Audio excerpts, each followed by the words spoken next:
Yan, ito naman kabayan yung napalitadahan nila kahapon nung pumunta ako sa Cavite. Yan, ito yung pinalitadahan ni Idmar. Tapos ito yung pinapalitadahan niya ngayon. Itong unit dito sa pangatlo, halos tapos na. Ayan, mga kanto na lang ng bintana. Ayan.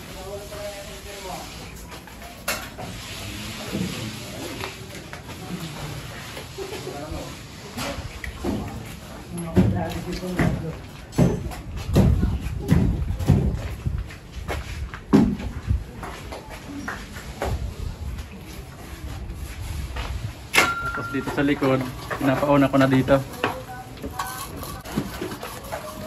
Ayan, kaya dito muna gumagawa sila Carlo.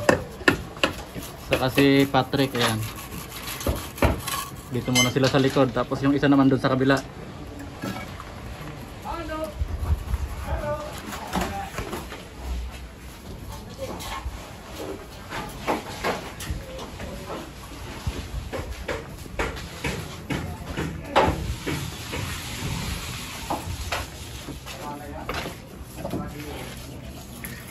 Tingnan natin dito sa likod.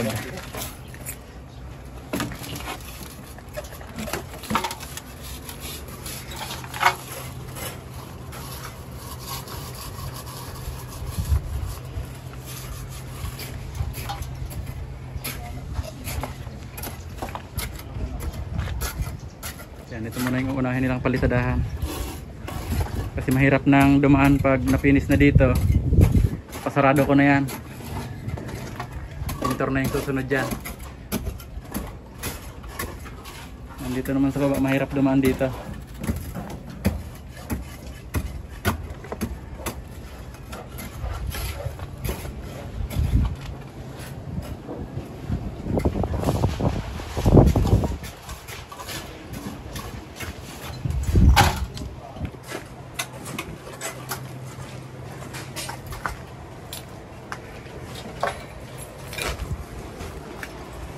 Padaan nga, Loy.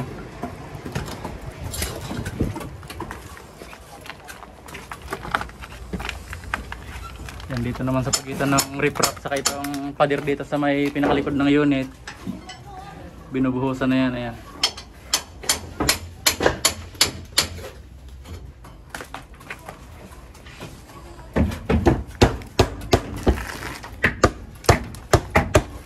Yan, pinahaluan ko ng kanya, pinahaluan ko ng Sahara.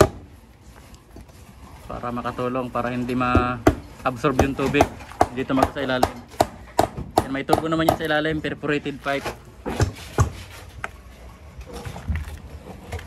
Tapos pipinisin na lang namin to, parang dyan na yung pinakakanal ng tubig. Yan, tatagos yan doon sa pinakadulo.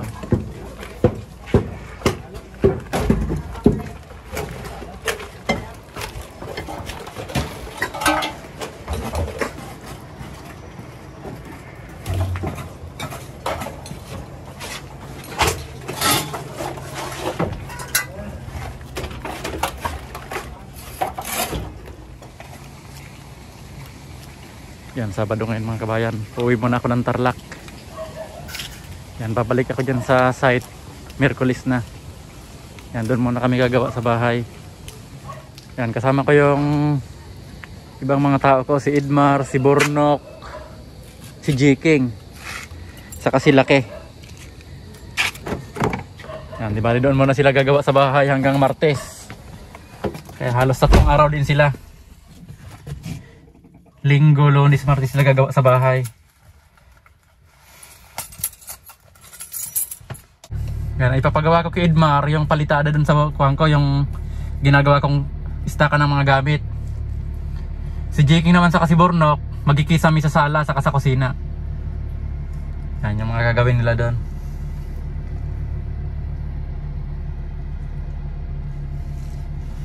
Yan, ikakarga muna namin yung mga gamit kaya dadaan pa ako sa site.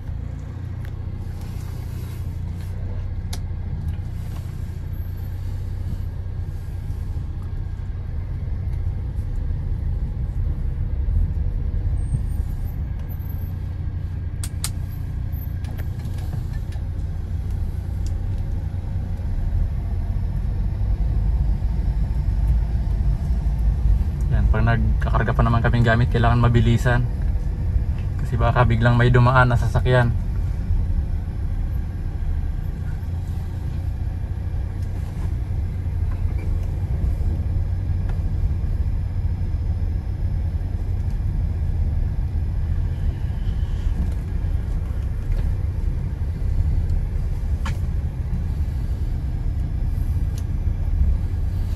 Ayan, nakaready na rin yung mga kasama ko.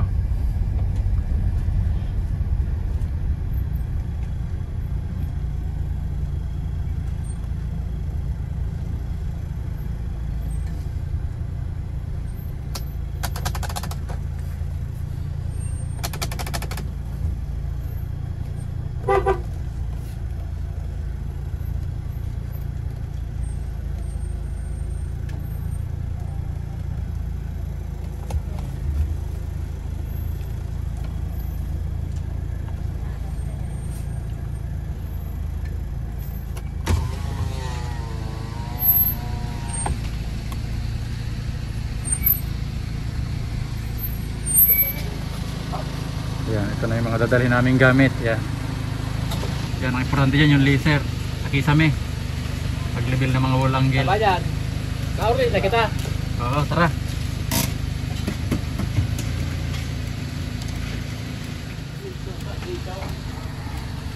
Yan, si Oreo sa kayong kaibigan niyang pusa. Yan, kasama yan.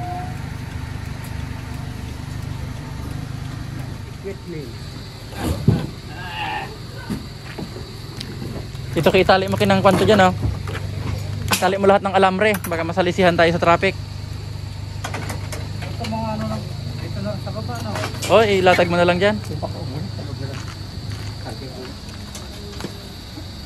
Ayun yata yung pambalot sa pinto, baka biglang umulan. Dapat pala yung hero ang nasa ibabaw. Balik na rin siya, no? O, balik ka rin, Ki. Balik na rin natin.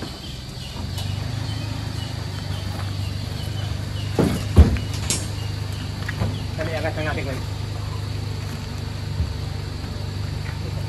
Para kahit maulanan, hindi gaanong Yan, ayos na yan. Yan yung dadali namin sa Fairview sa Lunes. Akuan pala, Miyerkules na pala kasi wala palang pasok ng Lunes sa Martes. Kaya Miyerkules ng umaga namin dadalhin niya ng Fairview. Yan, kasama ko si J. King, si Idmar, saka si Bornok. Yan, sa bahay sila gagawa.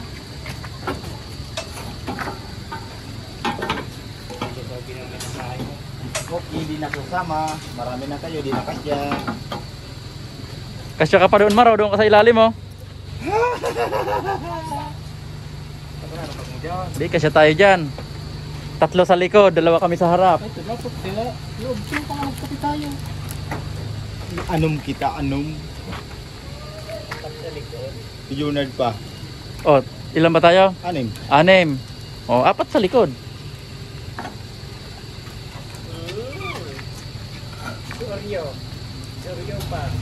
Si Oreo pa. Saka si yung kaibigan niyang pusa. Iwan na yung Suryo. Tara. Junard. Ano kay pasiguruhin mo kay baka lumipad sa expressway yan. Tatali na I- lang. Idamay mo rin dito sa bakal kasi ito fiberglass lang to eh. Baka madala to. Yan, ilusot mo dyan sa bakal. Para sigurado.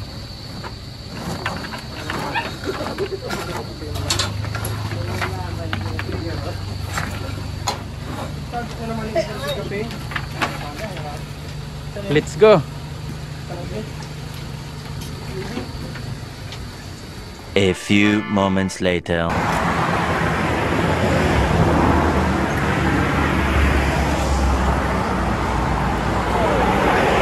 Stop over muna kami mga kabayan. Dito kami ngayon sa Inlex. Ayan, unat-unat daw ng paa. Nangangalay na. Ano Mar, nangangalay na ba yung tuhod mo, Mar? Malayo ano?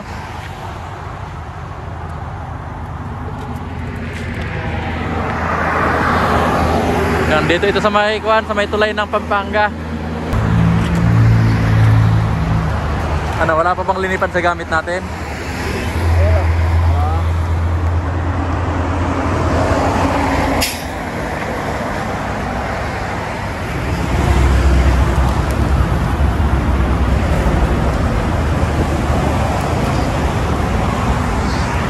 Ano, tara na. Para makatulog din ng maaga. Yan o. Yan, tuloy na kami mga kabayan.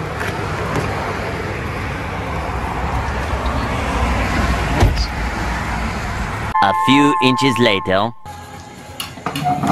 Kain tayo mga kabayan, dito na kami sa bahay. Ayan, ang ulam namin, fried chicken, saka ano to, Gom? Papaya. Kokoy, yung prinitong papaya. Maraming kanin, para.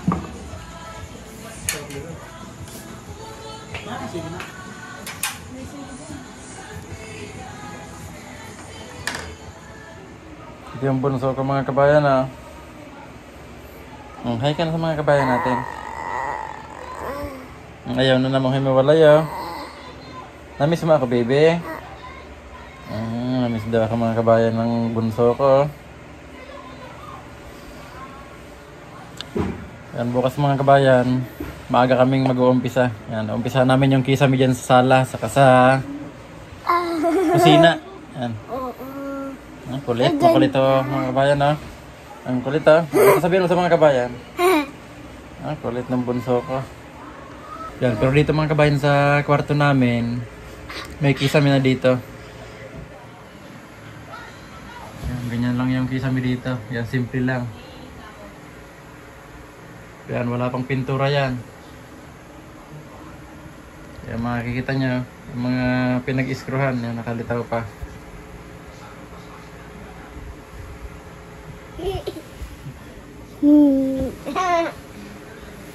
Itong ginawa kong kama, yan ako lang gumawa nito. Yan yung headboard, sinaunang design.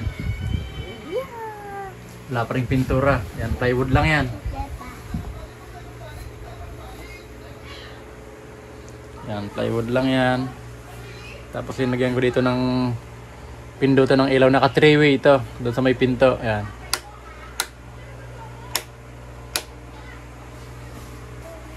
Para pag nakahiga na, dito na lang papatayin. Yan.